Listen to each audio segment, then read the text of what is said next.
quão incomparáveis são as promessas do Senhor. Você crê nisso? Você crê que as promessas do Senhor realmente são incomparáveis?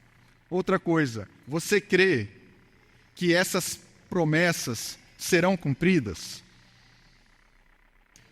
Mas às vezes a gente, dependendo da situação a qual nós nos encontramos, se for alguma situação que às vezes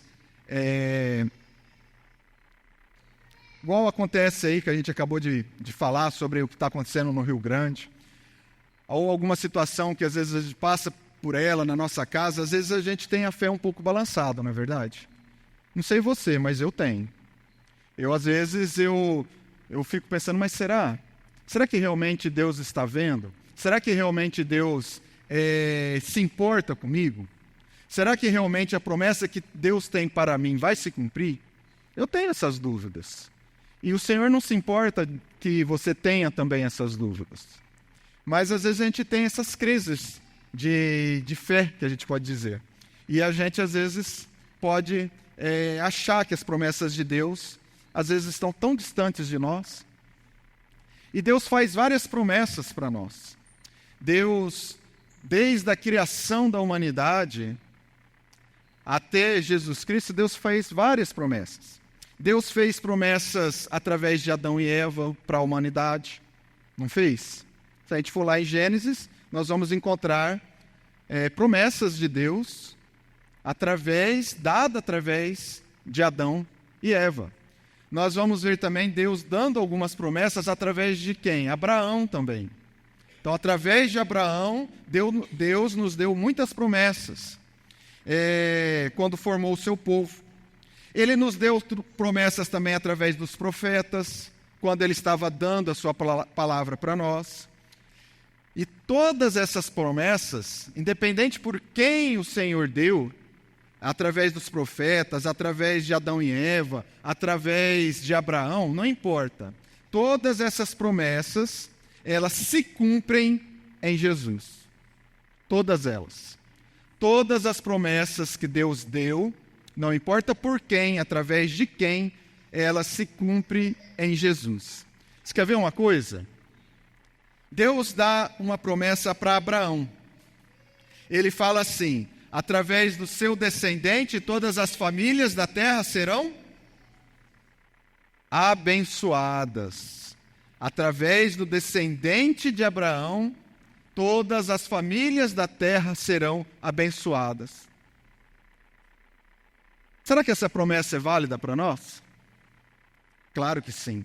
Coloca Jesus dentro da sua casa para você ver se a sua família não vai ser abençoada.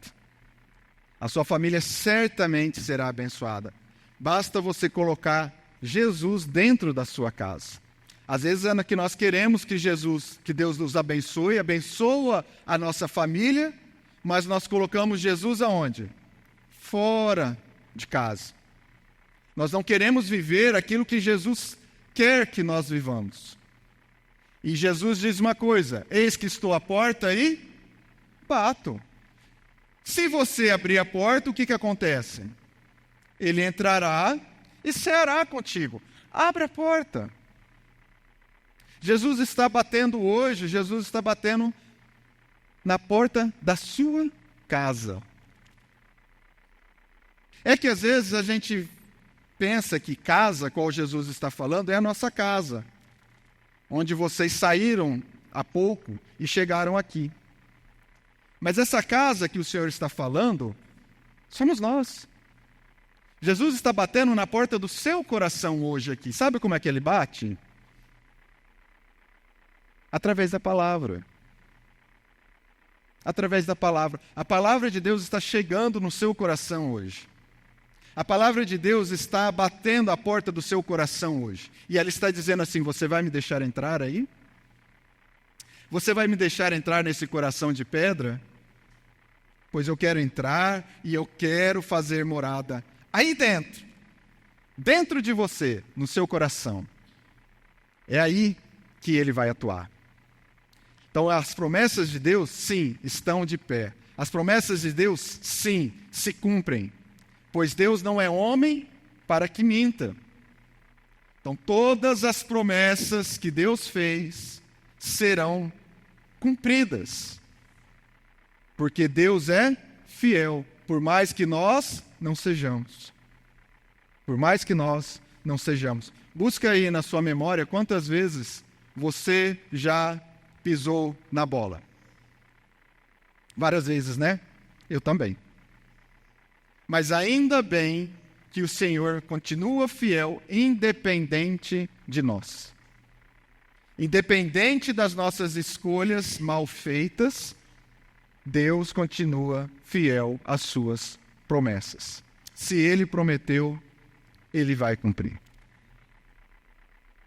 Então, amados, todas as promessas, elas se cumprem em Jesus. Por isso que Jesus é conhecido como a plenitude dos tempos.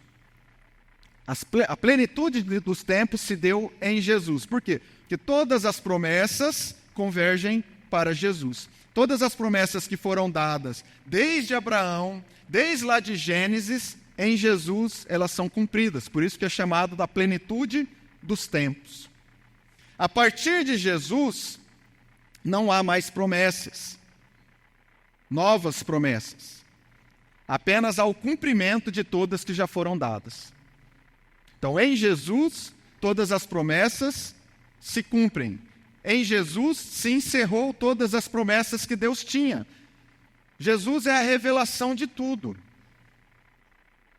Se nós olhamos para Jesus, os discípulos falavam, me mostre o Pai. Ele falou, você não me vê? Então, em Jesus, tudo se cumpre. Jesus é a plenitude dos tempos. As promessas se findaram em Jesus.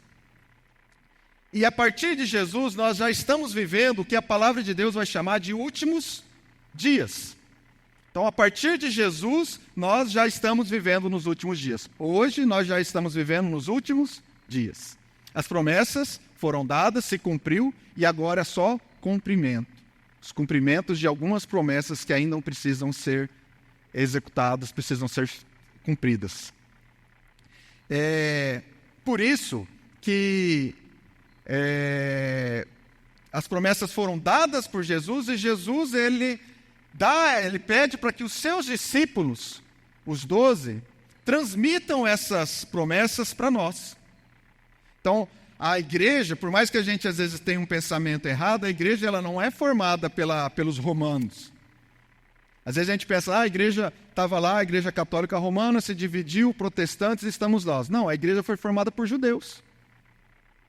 A igreja cristã foi formada por 12 judeus, mais um fora do templo, Paulo. Então, todas as promessas foram transmitidas de Jesus para os seus apóstolos, para os 12 mais Paulo. E eles transmitiram para nós. E o cânon bíblico se encerra onde? Em Apocalipse. Por quê? Porque foi o último livro escrito por um desses apóstolos.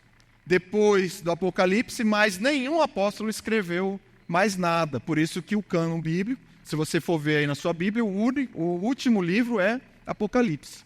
E ali se encerra. Não há mais nenhuma nova revelação, não há nenhuma nova promessa. Tudo já foi prometido, basta apenas agora o cumprimento. Por isso agora é simples da gente entender, e fica muito simples da gente entender, por exemplo, identificar uma seita. O que é uma seita? Uma seita normalmente vai ser uma religião que vai trazer para si uma nova revelação. Ou, talvez, como muitas existem, uma nova profeta, um novo profeta.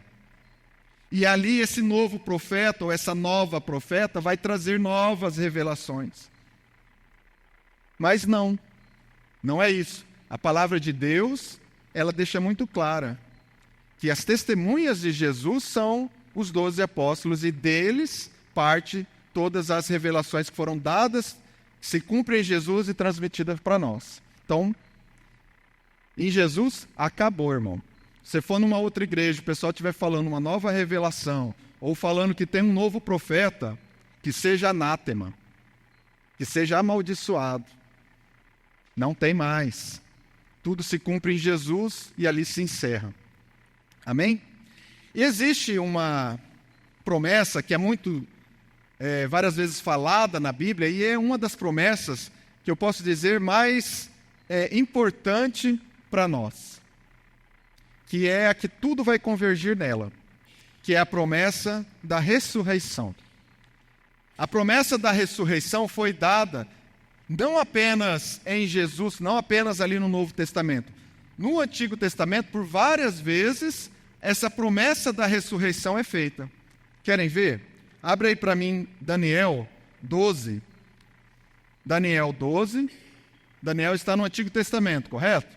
Daniel 12, versículo 2. Diz assim: multidões que dormem no pó da terra acordarão, uns para a vida eterna, outros para a vergonha, para o desprezo eterno. Então, olha aí. O Antigo Testamento falando de uma promessa de ressurreição. Os que dormem, que é uma referência para aqueles que estão mortos, acordarão, ressuscitarão. Isaías 26, 19, se vocês não quiserem, amados, olhar aí na Bíblia de vocês, procurar, acompanhe aqui para a gente ir um pouquinho mais rápido. Isaías 26, 19 diz assim: os vossos mortos e também o meu cadáver viverão e ressuscitarão. Despertai e exultai os que habitais no pó, porque o teu orvalho, ó Deus, será como o orvalho da vida, e a terra dará à luz os seus mortos. Temos também Salmos 49, 15, diz assim: mas Deus remirá a alma do poder da morte, pois ele me tomará para si. Mas Deus remirá a alma do poder da morte, pois ele me tomará para si. E no Novo Testamento, será que tem promessas também em relação à ressurreição dos corpos? Sim, João 11, 25 diz assim: disse-lhe Jesus: eu sou a ressurreição. Aquele que crê em mim, ainda que morra, viverá. O próprio Jesus está reiterando essa promessa. Mesmo que morra, viverá aquele que crê em mim. Em 1 Coríntios 6,14 diz assim: por seu poder, Deus ressuscitou o Senhor e também nos ressuscitará. Mais uma vez a promessa da ressurreição. E por último, João 5, do 28 ao 29, diz assim: não fiquem admirados com isso, pois está chegando a hora em que todos os que estiverem nos túmulos ouvirão a sua voz e sairão. O que fizerem o bem ressuscitarão para a vida, e o que fizerem o mal ressuscitarão para serem condenados. Então a palavra diz que todos irão ressuscitar. E quando eu digo todos, é todos. Não é uma parte. É todos. A palavra diz: todos irão ressuscitar, porém o destino será diferente. Deus falou por várias vezes através do Antigo Testamento e do Novo Testamento. Por exemplo, Daniel vai falar a mesma coisa. Coloca Daniel 12, 2 aí. Uns para a vida eterna, outras para a vergonha e para o desprezo eterno. E vamos comparar um pouquinho com João 5, 28 e 29, que foi o último que eu li. Olha como Daniel e João estão falando a mesma coisa.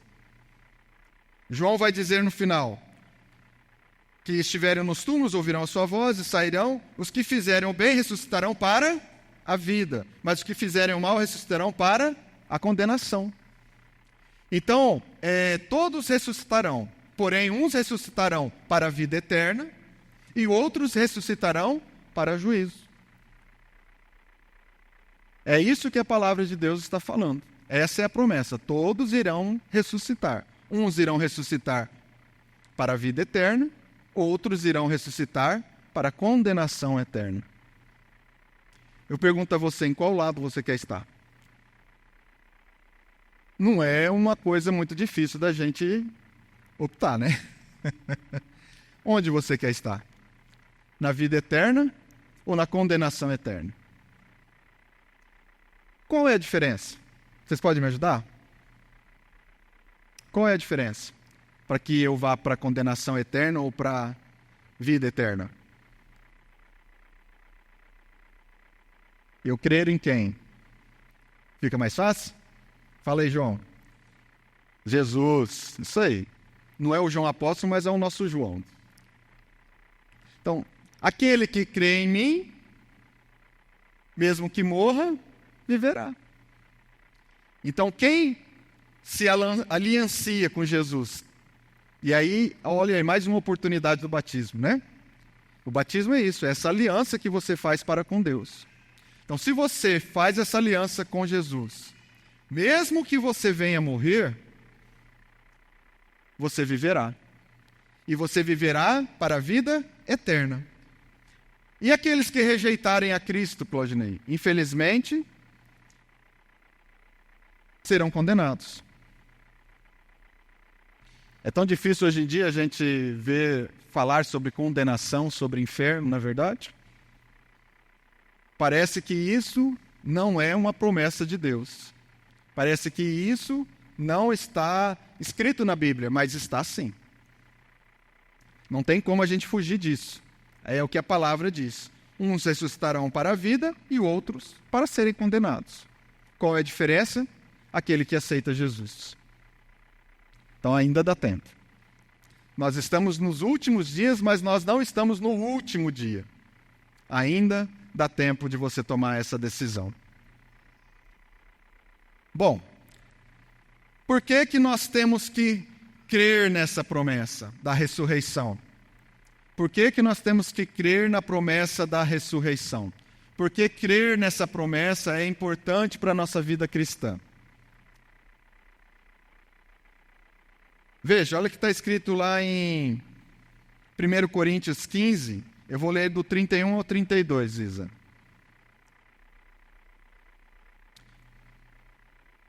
Primeiro Coríntios 15, 31 ao 32. Todos os dias enfrento a morte, irmãos. Isso digo pelo orgulho que tenho de vocês em Cristo Jesus, nosso Senhor. Se for por meras razões humanas que lutei com feras em Éfeso, que ganhei com isso? Se os mortos não ressuscitam, comamos e bebamos, porque amanhã morreremos. O que Paulo está tentando nos dizer? Que se a gente não crê nessa promessa, por que viver uma vida de santidade? Se nós não cremos nessa promessa, por que viver uma vida justa? Afinal, vamos aproveitar a vida. Porque terminou, acabou a morte, aconteceu a morte e acabou. Não tem nem condenação e nem vida eterna. Então, o que vale é aquilo que nós estamos vivendo hoje. Então, se o que vale é aquilo que estamos vivendo hoje, vamos aproveitar. Vamos mentir para quem que a gente precisa mentir, vamos nos dar bem, vamos dar rasteira em quem a gente precisa dar rasteira. Vamos fazer com que os nossos recursos financeiros aumentem independente daquilo que eu preciso fazer. Por quê? Porque a morte vai chegar para mim um dia e depois disso não tem mais nada. Afinal, como dizem alguns, a vida ela é fruto do acaso, não é verdade?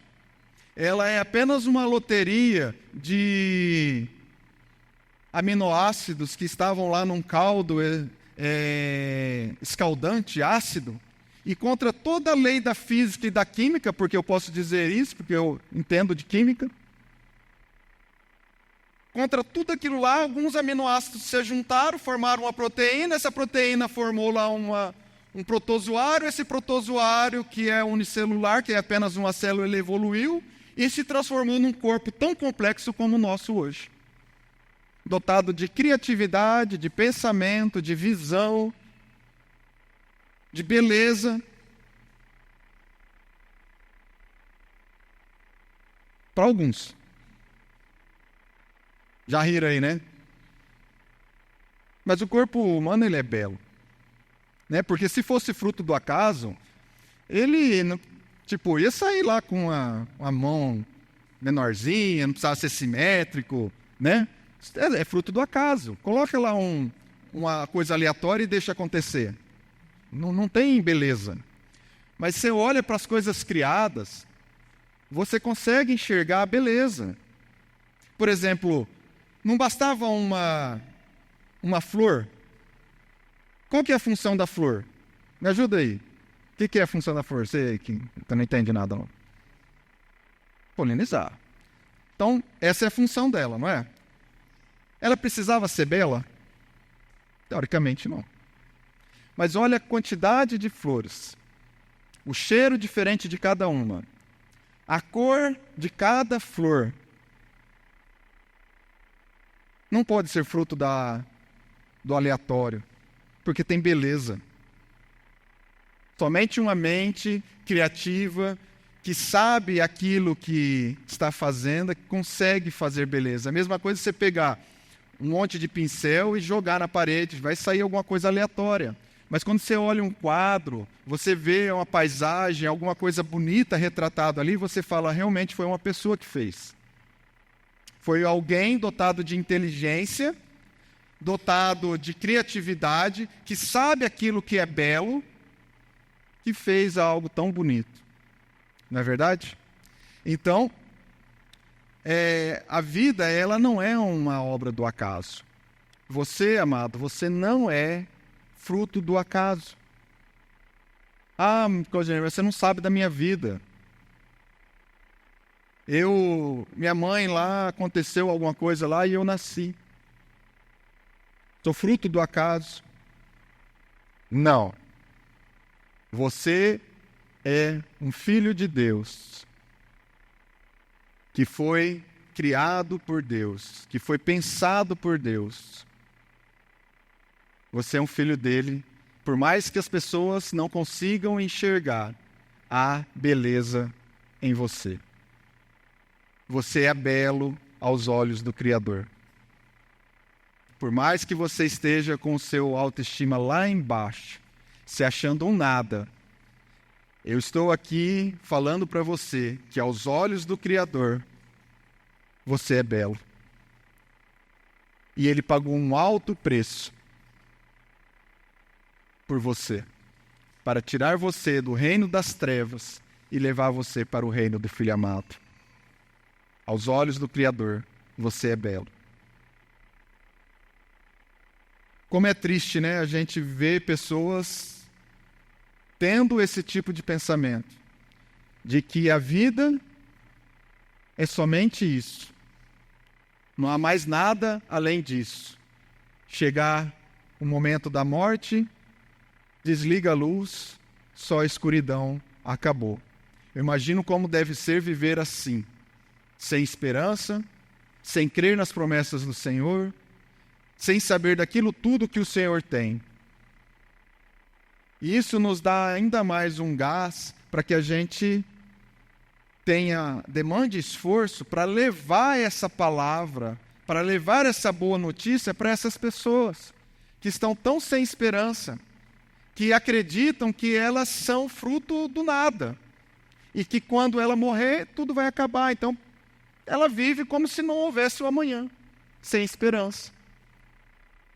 Mas nós temos a palavra de Deus em nós, gravada no nosso coração. E para essas pessoas, nós temos que dar todo o esforço para que elas possam conhecer essas palavras. Que elas possam saber que há sim esperança, que há sim algo mais, que há sim algo além. A morte não encerra todas as coisas. Para um cristão, a morte não é o fim, a morte é o começo. E Paulo entendeu isso muito bem e ele transmitiu isso ao jovem Timóteo. E ele colocou isso lá em 2 Timóteo 4, do 7 ao 8. Ele vai dizer assim: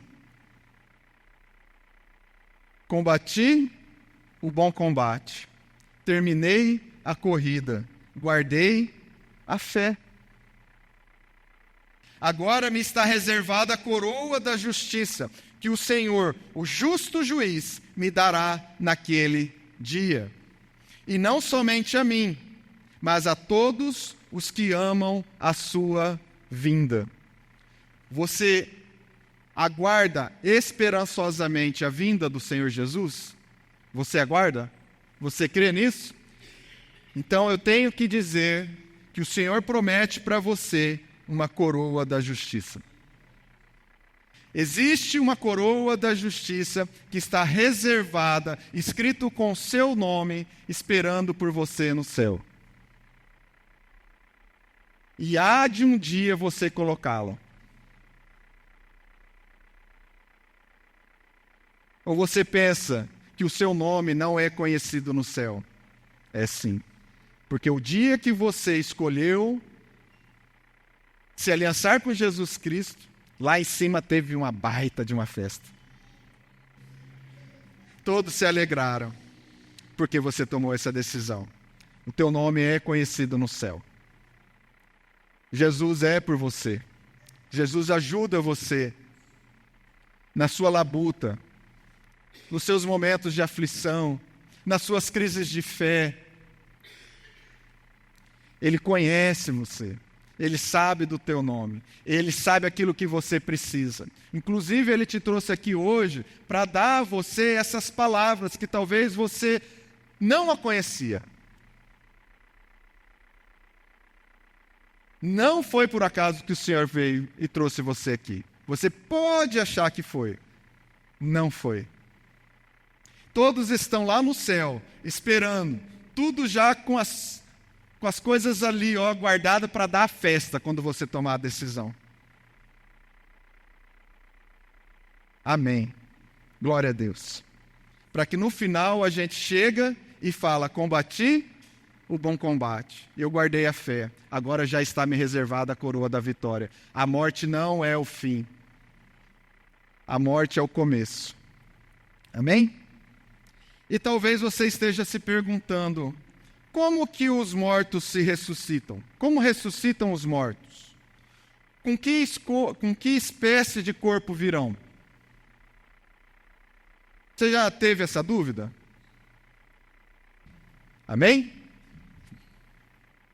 Você já teve essa dúvida, irmão?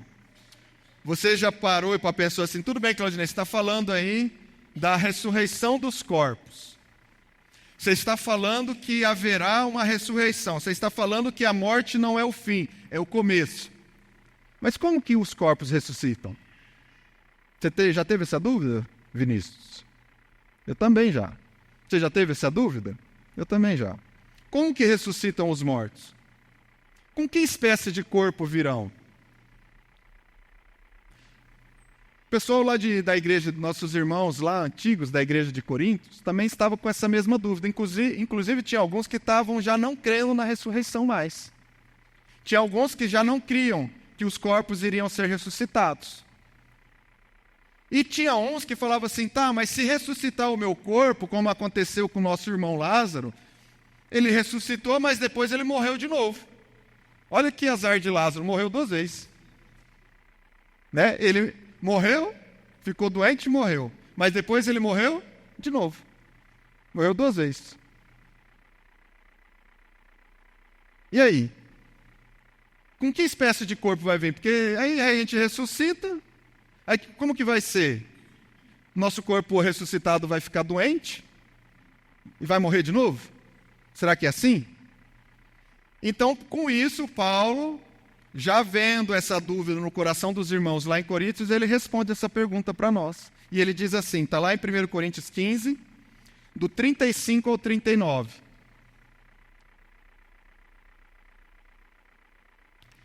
Mas alguém pode perguntar, como ressuscitam os mortos? Com que espécie de corpo virão? Paulo está falando aos irmãos de Coríntios. Insensato. O que você semeia não nasce, a não ser que morra. Quando você semeia, não semeia o corpo que virá a ser, mas apenas uma simples semente, como de trigo ou de alguma outra coisa. Mas Deus lhe dá um corpo como determinou, e a cada espécie de semente dá o seu corpo apropriado. Nem toda a carne é a mesma. Os homens têm uma espécie de carne, os animais têm outra, as aves têm outra, os peixes têm outra. Deixa eu dar um exemplo que é bem comum para nós aqui. Certamente você já viu uma semente de soja. Nós que moramos aqui, nós vemos isso aí aos montes, não é verdade? Você já deve ter visto uma semente de soja. Você já viu, Lucas, uma semente de soja? Algumas vezes? Então, muitos irmãos aqui, inclusive, trabalham com isso. Então, você tem lá uma semente de soja. A semente de soja, ela a plantinha é o pé de soja? Não. Mas como que faz para uma semente de soja virar um pezinho de soja? Tem que o quê? Plantar. Tá bem. Tem que plantar. E como que você faz para plantar a soja? Abre um buraco, enfia a soja ali dentro, tampa o buraco. E o que acontece depois? Essa semente vai germinar e vai gerar uma planta, um pé de soja. Vocês concordam comigo que a semente não é a planta?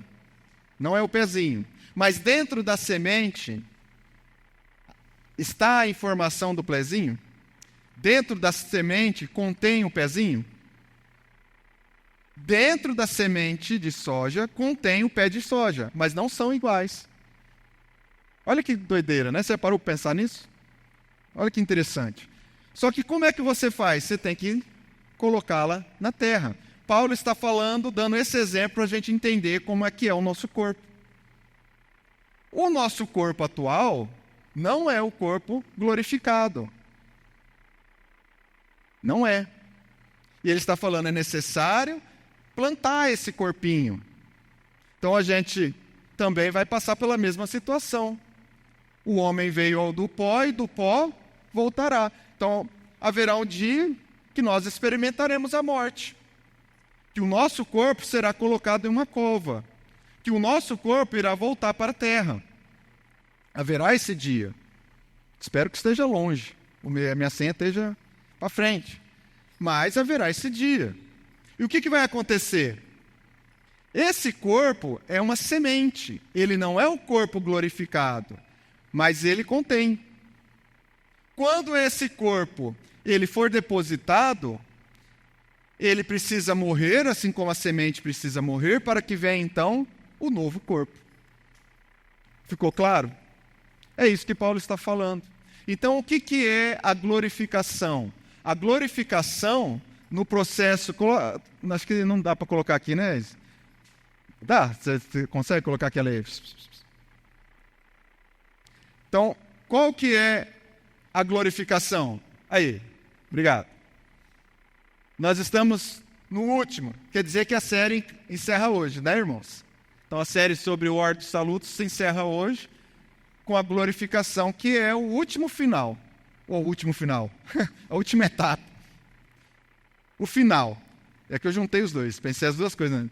É o final, é a última etapa, a glorificação, que é o corpo glorificado.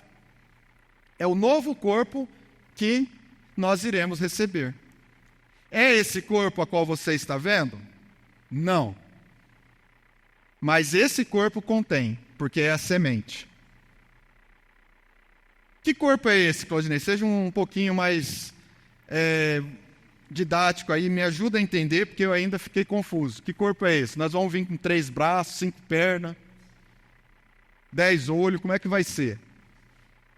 Bom, é muito simples da gente entender isso. Basta a gente olhar para quem? Quem que já recebeu esse corpo? Jesus Cristo. Jesus Cristo já recebeu esse corpo. Ele veio com um corpo igual ao nosso. Ele não se corrompeu. Ele foi plantado, foi morto. No 3º dia, ele recebeu um novo corpo. Um corpo glorificado. E Jesus estava andou do lado de 2 pessoas, depois ele se mostrou para os apóstolos da casa. Lembra daquele caminho de Emaús? Que Jesus está andando e tem 2 pessoas? Imagina se Jesus estivesse com 3 braços ali, o que ia acontecer? Eles iam falar, opa, que negócio é esse? Então o corpo glorificado, ele é muito parecido com o nosso, a ponto de aquelas pessoas não identificarem que era um corpo glorificado, mas era. Então é um corpo muito parecido, porém com outra constituição. O próprio Paulo diz, outra carne, outra constituição. Deus não formou o nosso corpo atual do pó da terra?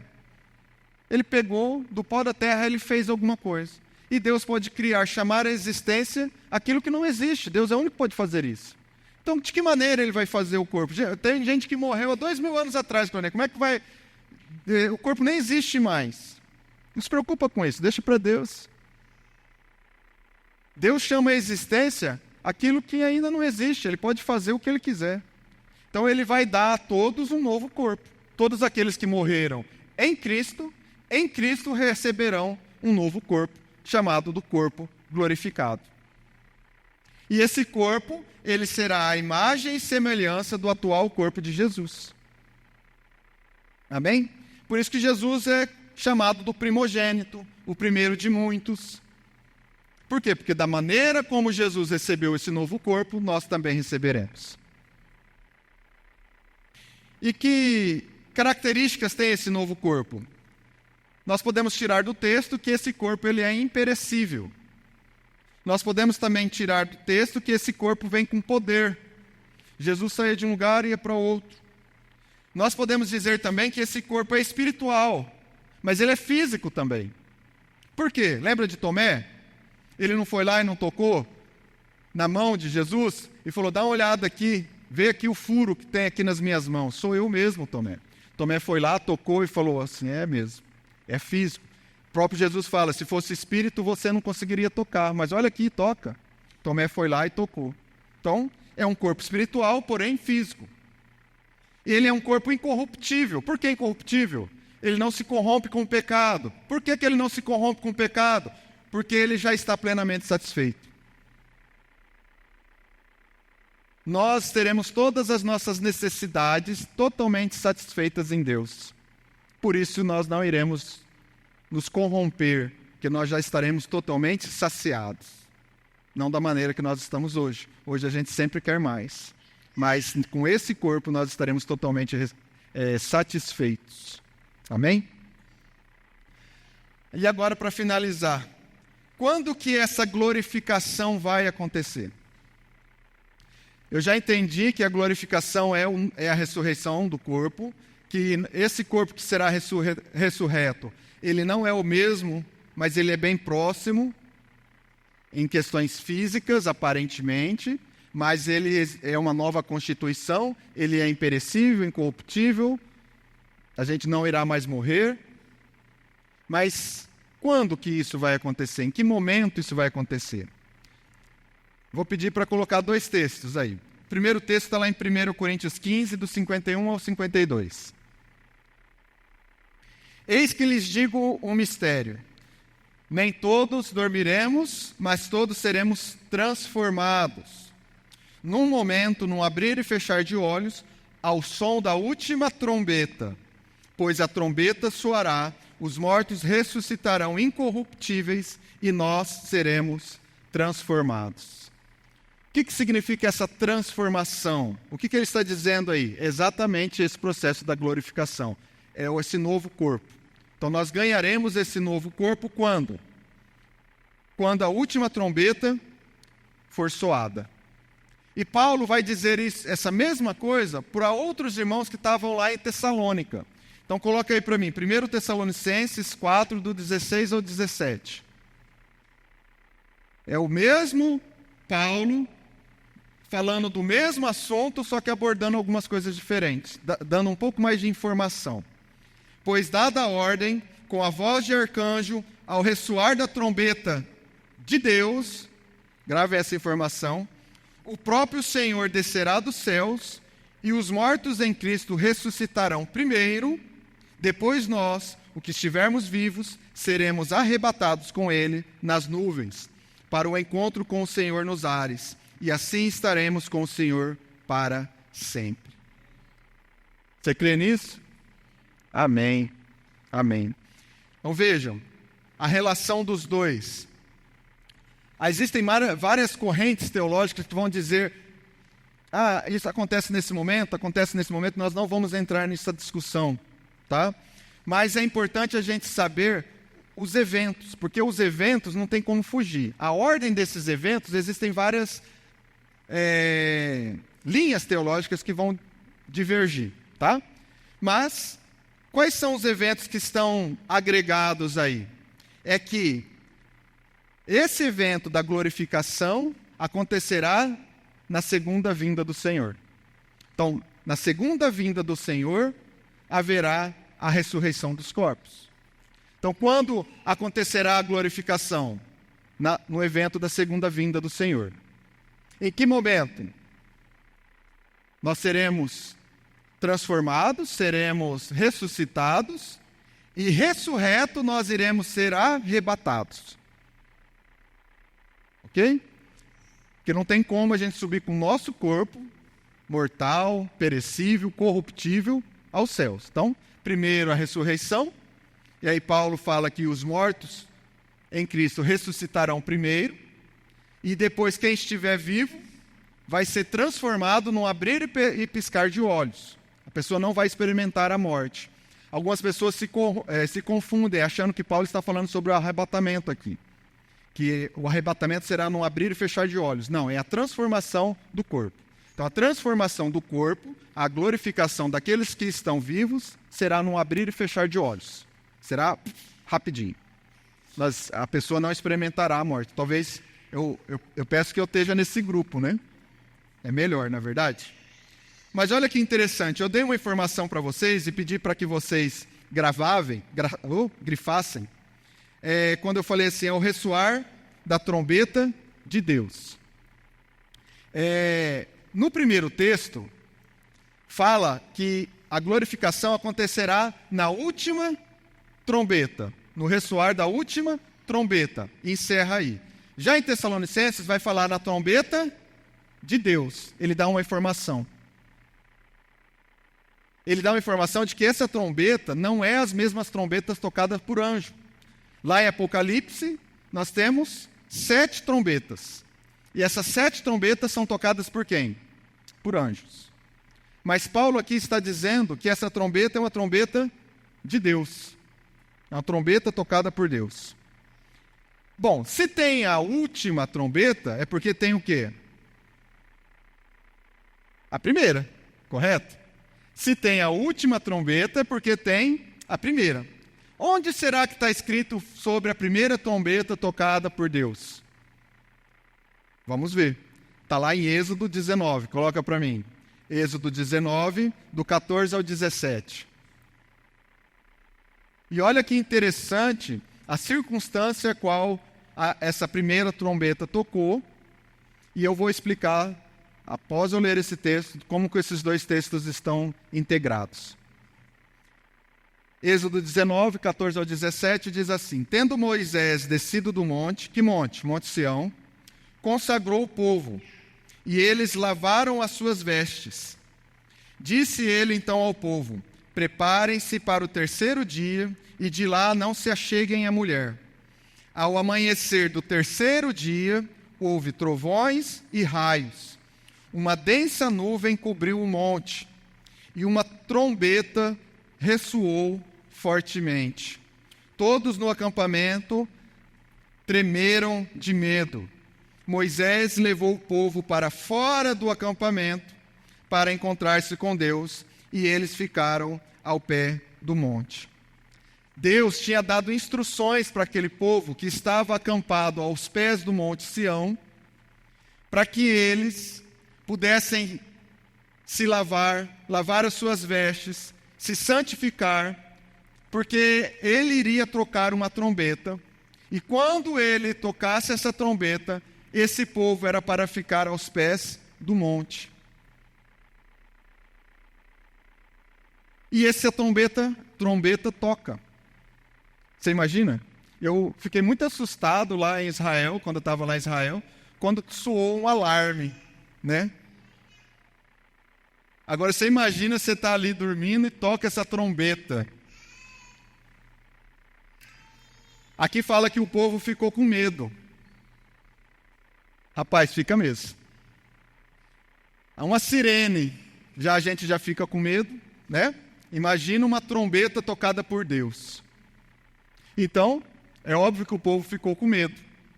Mas olha que interessante, Deus fala que para Moisés, antes desse texto, Deus prepara Moisés falando que isso iria acontecer. E ele fala e dá instruções claras a Moisés e fala, olha, coloca limites no monte para que o povo não suba ao monte quando eu descer. Quem passar desses limites será fulminado, será morto. Então há limites, eu vou colocar limites nesse monte, coloque limite nesse monte e não deixa que o povo passe desses limites. Então quando soar a trombeta, vão para lá, mas não passem desses limites. Porém, lavem as suas vestes. Essa foi a informação. E isso acontece. O povo é levado para fora do acampamento. O povo é arrebatado do acampamento. É tirado do acampamento e colocado na presença de Deus. Porém, eles não puderam subir ao encontro de Deus. Por quê? Deus estava ali primeiro, antes de dar essa informação, só quero que vocês entendam, quando fala nuvem, não é essas nuvens que a gente vê no céu, tá, amados? Essas nuvens que a gente vê no céu aí, isso daí é nuvem em formação de vapor d'água, certo? Não é isso. Quando está falando de nuvem aqui, em todos esses momentos que falam de nuvem, é a nuvem da glória de Deus. Aonde Deus está, tem uma nuvem de glória. Então é essa nuvem. Quando Moisés fala que subia ao monte e esse monte estava envolto por nuvens, é a nuvem da glória de Deus. Quando fala que nós vamos nos encontrar com o Senhor nos ares, nas nuvens, não é nessas nuvens aí. Eu falo assim, nossa, Claudinei, mas eu tenho medo de altura, eu não quero ser arrebatado. Não é isso. Não é essas nuvens aí. A gente não vai subir de avião e ficar lá em cima. Não é isso. Está falando que haverá uma dimensão espiritual onde nós estaremos, até porque nós estaremos com um corpo espiritual. Nós já estaremos com um corpo glorificado. Então nós, com o corpo glorificado, nós podemos transitar entre o mundo físico e o mundo espiritual. E nós iremos ser arrebatados para essa nuvem de glória. É uma nuvem de glória, não é essas nuvens do céu. Ficou claro isso daí? Agora, por que o povo não subiu? Por que Deus pediu para colocar limites? Por que quem ultrapassasse aqueles limites iriam ser mortos? Porque Deus pede para eles lavarem as vestes, mas eles lavaram as vestes no sacerdócio de Arão. Arão era o sacerdote. E eles lavaram suas vestes com água. E lavaram suas vestes através do sacerdócio de Arão. Agora, uma boa notícia para você, amados. As nossas vestes, elas foram lavadas pelo sangue do Cordeiro. As nossas vestes foram lavadas no sacerdócio de Cristo. Não é o sacerdócio de Arão, é o sacerdócio de Cristo. Isso significa que não haverá mais limites para que a gente suba ao monte, ao encontro do Senhor. Olha que boa notícia. No ressoar da última trombeta, nós iremos nos encontrar com o Senhor e não haverá mais limites, porque nós estaremos limpos, justificados, com as nossas vestes lavadas, alvos mais que a neve. E nós iremos nos encontrar com o nosso Senhor. Essa é a nossa esperança. Essa é a nossa esperança. Nós não estamos aqui reunidos como um clube social que se encontra aos domingos e de vez em quando na quarta para estudar um livro qualquer. Não. Igreja, como já falei várias vezes, não é um clube social. É um lugar sobrenatural. Você pode não ver, mas as nuvens do Senhor, da glória do Senhor, ficam acampadas nesse lugar. Porque a presença do Senhor aqui está, não nessas paredes, Não nesse altar, mas aqui dentro. O Espírito Santo habita em nós. O Espírito Santo habita em nós. Amém? E um dia nós iremos nos encontrar com o Senhor. E eu termino citando Paulo no final do capítulo 15. 1 Coríntios 15, finalzinho, verso 55, eu termino e encerro citando Paulo. Onde está, ó morte, a sua vitória? Onde está, ó morte, o seu aguilhão? O aguilhão da morte é o pecado e a força do pecado é a lei. Mas graças a Deus que nos dá a vitória por meio do nosso Senhor Jesus Cristo. Portanto, meus amados irmãos, mantenham-se firmes e que nada os abale. Sejam sempre dedicados à obra do Senhor, pois vocês sabem que no Senhor o trabalho de vocês não será inútil.